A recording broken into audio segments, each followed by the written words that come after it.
আসসালামু আলাইকুম আমার ভাই ও বোনেরা, আজকের রেসিপিতে থাকছে নদীর সেও মাছ দিয়া লতি দিয়ে রান্নার সাথেই থাকো। প্রথম পর্যায়ে আমি মাছগুলো ভেজে নেব। এর জন্য প্যান বসায় দিছি, তেল গরম হয়ে গেছে।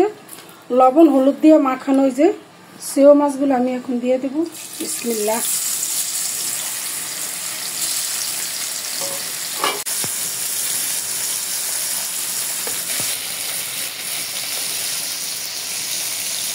আমার মাছ ভাজা হয়ে গেছে, উঠাই নেব। রান্নার জন্য কড়াই বসাই দিছি, সামান্য পরিমাণ তেল দিছি। লতিগুলো ভেজে নেব। একটু হলুদের গুঁড়া,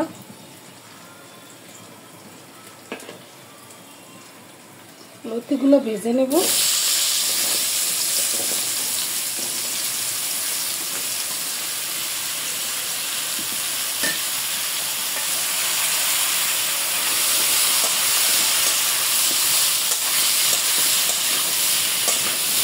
আমার লতিগুলো ভাজা হয়ে গেছে, আমি তুলে নেব।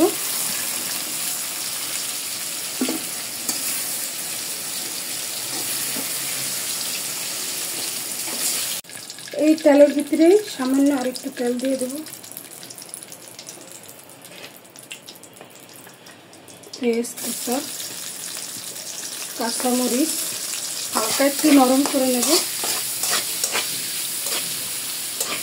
আমার পেঁয়াজটা মোটামুটি নরম হয়ে গেছে, মশলা দিয়ে দেব। জিরা ও ধনিয়া বাটা 1 টেবিল চামচ, রসুন বাটা 1.5 টেবিল চামচ, স্বাদ মতো লবণ, হলুদের গুঁড়ো 1.5 টেবিল চামচ,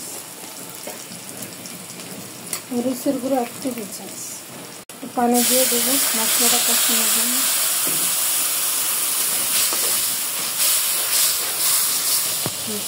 মশলা কষানো হয়ে গেছে, লতি দিয়ে দেবো।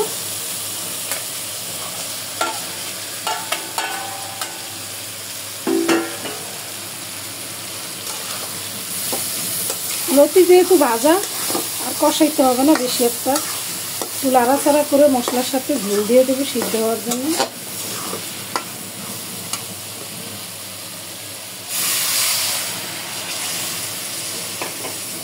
এই ঝোলেই সিদ্ধ হয়ে যাবে।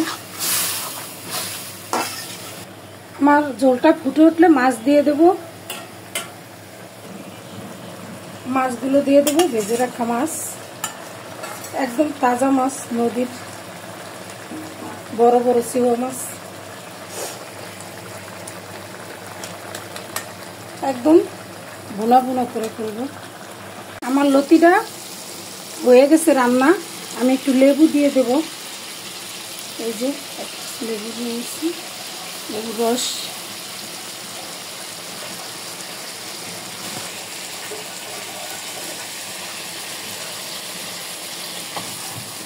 আমার রান্নাটা শেষ।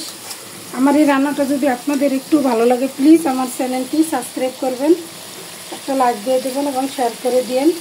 আর এভাবে ট্রাই করেন। লতিগুলো এবার ভেজে রান্না করলে অনেক মজা হয়। যে যেখানে আছেন ভালো থাকেন, সাবধানে থাকেন। আজকের মতো এখানে বিদায় নিলাম। আল্লাহ হাফেজ।